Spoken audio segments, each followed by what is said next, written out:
Welcome to Releasing Trauma, a Survivor's Podcast. I am your host, Tracy Osborne. I am a survivor of emotional bullying, rape, sexual assault, domestic abuse, and grief. After losing my husband in 2019, I set off on a new adventure to help other women release their trauma and create a life they can cherish. Each week, I will feature a guest expert or survivor to share their stories, tips, wisdom, and more. The goal is so that you can take away even just the smallest nugget of information you can use in your life right now to make a change, and to remind you that you're not alone.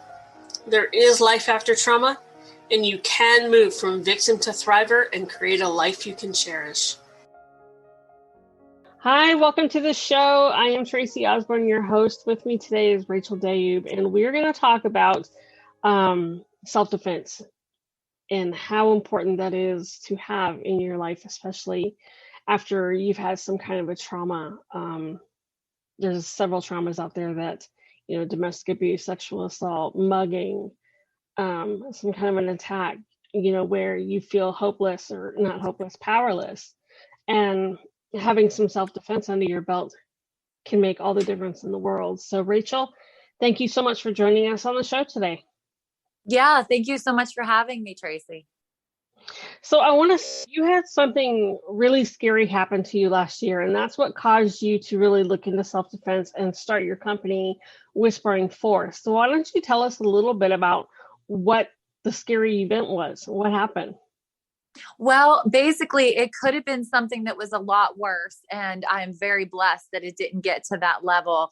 But I basically was in a store. It was in February last year, so it was dark at like 6:00, and I didn't have my children with me, but I just had to get 3 different things. And I went to one section of the store, and I saw this guy who I've kind of named when I tell the story, the mechanic. Okay.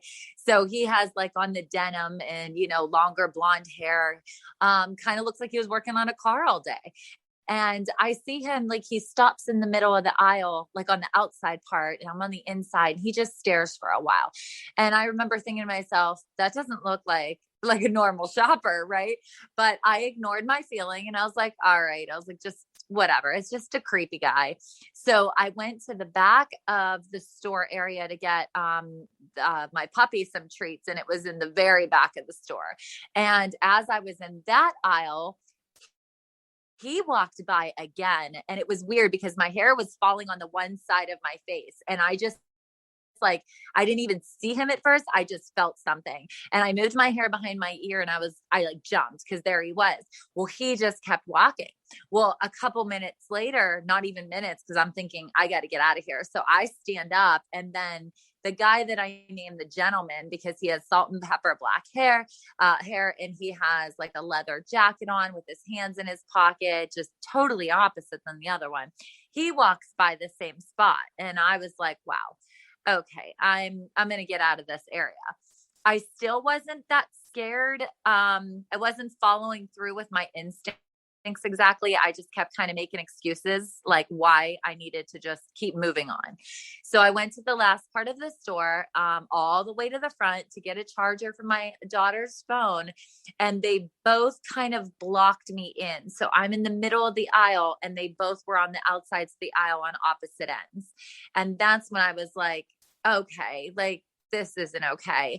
But I still said to myself, we're not going to talk about this. We're not going to tell anybody this. Like, you're not going to be that drama queen.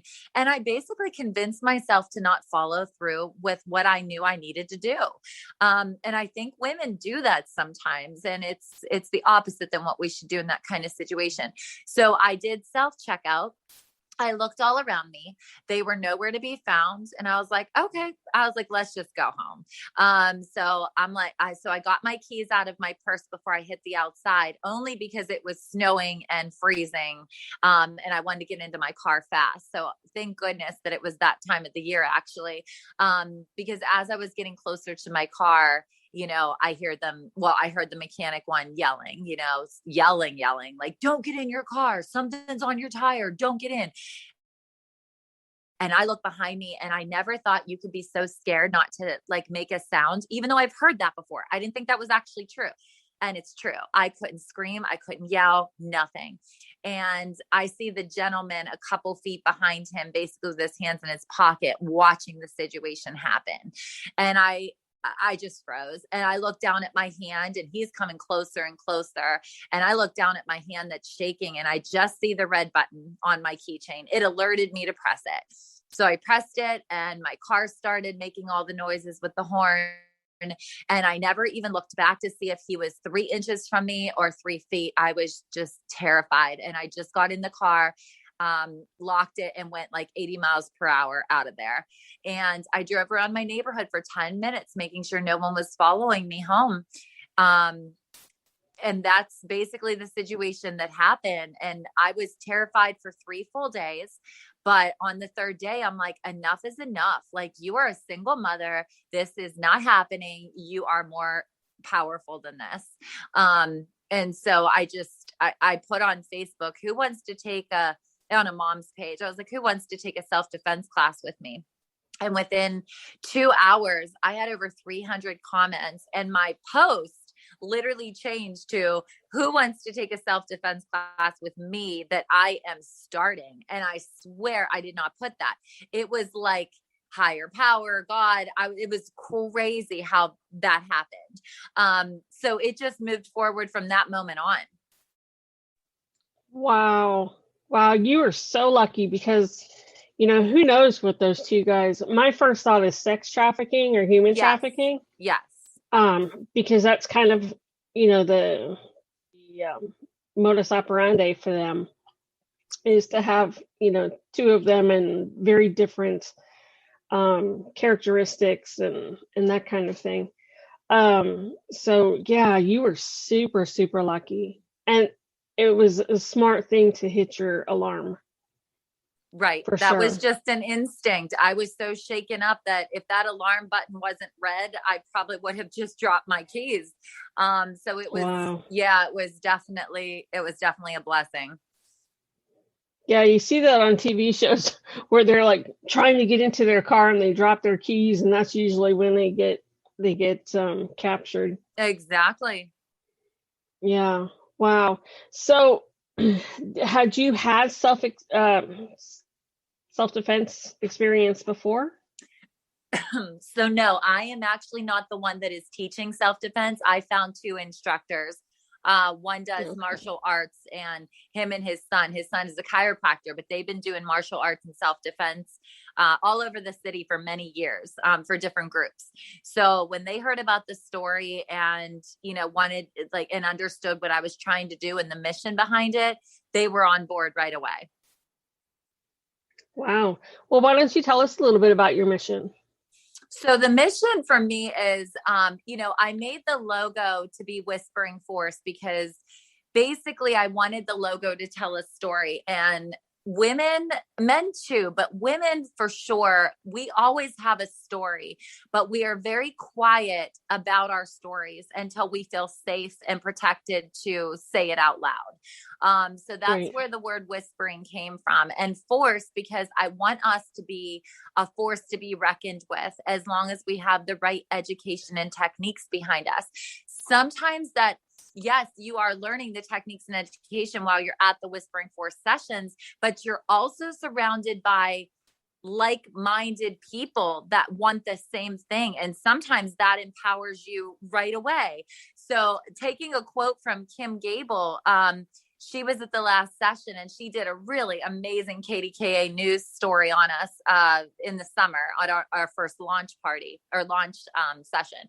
But she said, when I left Rachel's self-defense class for Whispering Force, I went to Giant Eagle and I was walking around those aisles like a boss, because there's just something to be said when you have empowerment all around you. It changes the way that you think and act.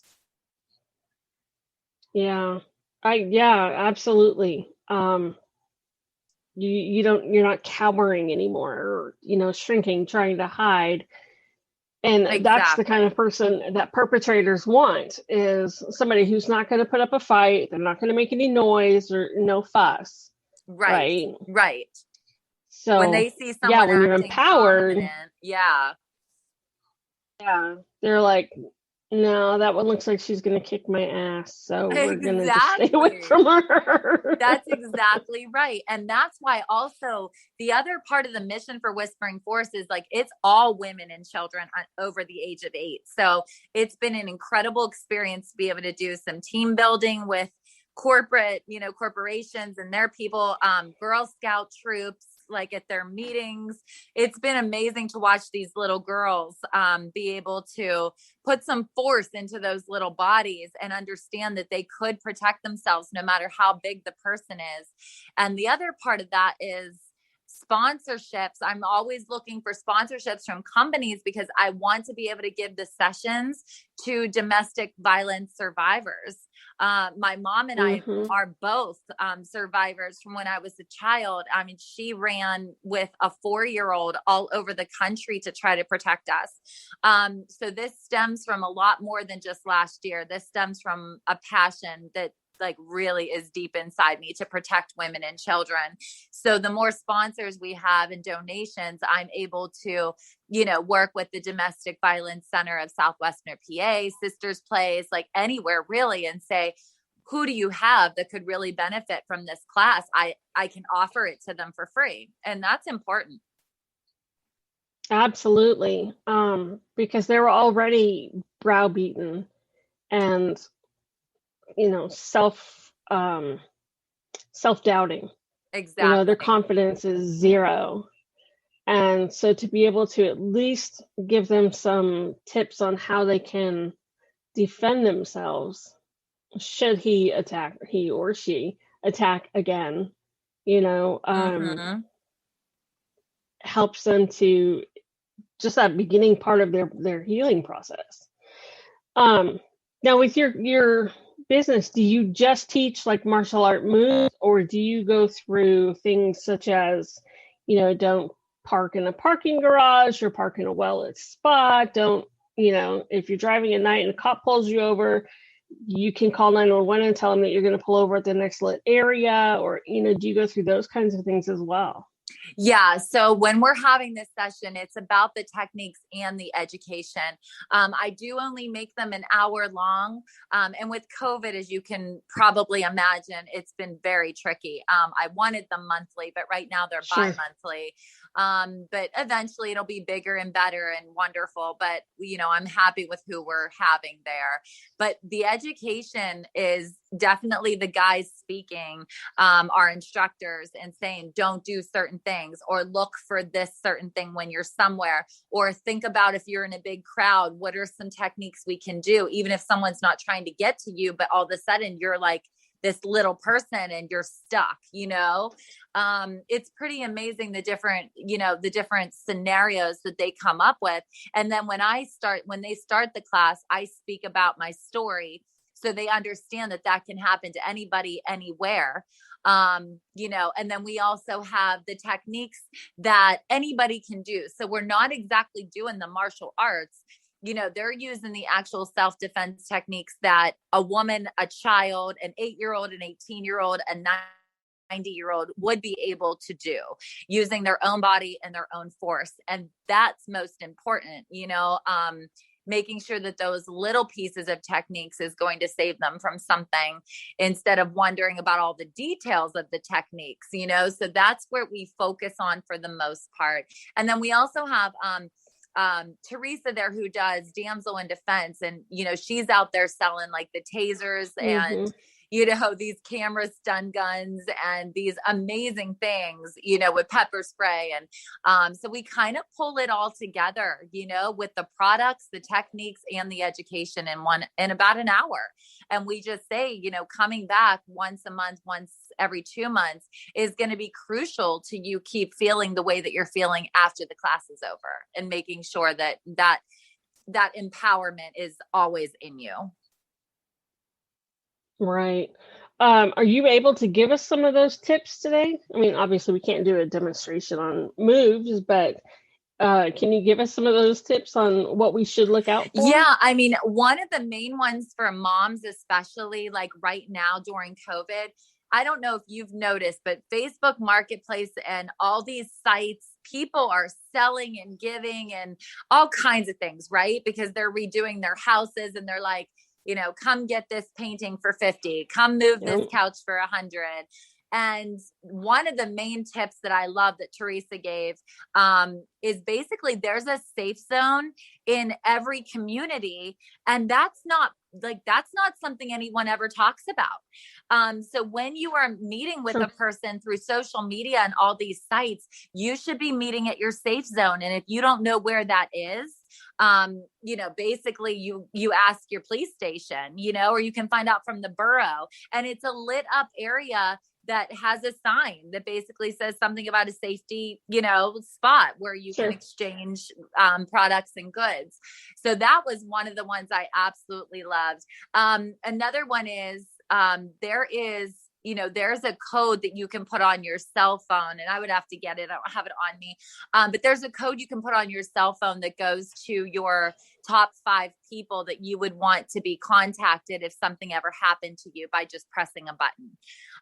So I think that's major important. I mean, you could have your police station on there, your mom on there, anybody, but it goes to your top 5 people. So even if your phone gets taken from you, there's a button that you press, and it's not like you have to go into this, like all of that stuff on your phone with the app and everything else. So I think that's important. And as far as the guys with instruction, just really using your own body weight and really, people think it's silly, but using your voice when they are doing a technique. So when you are pushing upwards with your fist, to hit their nose or something like that, you are supposed to scream no. And it actually empowers you and pushes your body to do more. So, I remember one of our sessions, these little girls are like, no. And he just wouldn't go on. He's like, nope. I got to hear it. And finally they were yelling. They were like, no. And the one little girl's like, oh my gosh, I felt that in my whole body. And he goes, exactly. He's like, does it matter if you look silly when someone's trying to attack you? Absolutely not, So I thought that was really powerful, because there's certain things that these children, especially, they can learn these things very simply, but they don't think about it unless they're hearing it from, a session like Whispering Force is having. So those 3 things are, some tips that really, really ring true to people all over right now. Those are some great tips. There's so many of them. Using your voice is definitely, powerful. Somebody following you turn around and you yell at them. Not only is it going to attract attention, but it's going to probably startle them and throw them off their game and think, okay, well, she's somebody who's going to fight back, so I don't want that. Right. What are some others? I know so many of them. I mentioned parking, in the parking garages, make sure you're in a well-lit spot. The safe zone is great. I know here where I'm at in Georgia, one of our big gas station chains, Quick Trip, is our safe zones. And they're 24/7, they're well lit. It's a great safe place to meet up and exchange items or, whatever you're doing. I found that out here also. We have one called Getco connected to our grocery store, Giant Eagle. And that was my area that I'm in the South Hills of Pittsburgh. That was one of the main locations. And if you can't find one, you can always meet up at your police station. Absolutely. That's exactly what I was going to say next is you're really safe if you're going to meet in the police station parking lot. Absolutely. I've thought often, what would I do if somebody was following me home? And I live like a mile and a half from the sheriff's department, and there's 2 entrances to my subdivision. So I would just take one of the entrances and go straight to the sheriff's department. Mm-hmm. So I think about those kinds of things. What would I do if? How would I handle this? Because that way I feel more prepared, and hopefully, God forbid something like that should happen, I don't freeze. Exactly. And that's what we try to tell these children when we're doing the sessions too, because Yeah. adults understand what we're doing, but sometimes the kids, I'll tell the story in a more innocent way. And then I basically tell them too, this is not to scare you, but when you are aware and you are prepared, you have won half the battle right there. Mm-hmm. Yep, absolutely. Well, this has been great, Rachel. Thank you so much for coming on. Thank you for the work that you are doing with Whispering Forest. It is super, super important. Oh, thank you so much. And yeah, anybody can find us and ask questions. It's whisperingforce.com. We have at Whispering Force on Facebook and whisperingforce@gmail.com if anyone has questions. Perfect. Perfect. Thank you so much again for coming on the show. And ladies who are listening, thank you. Definitely go check her out. And look in your local area for a self-defense class. I know they're everywhere. So yeah. And if they're not, find somebody who you can team up with and teach one.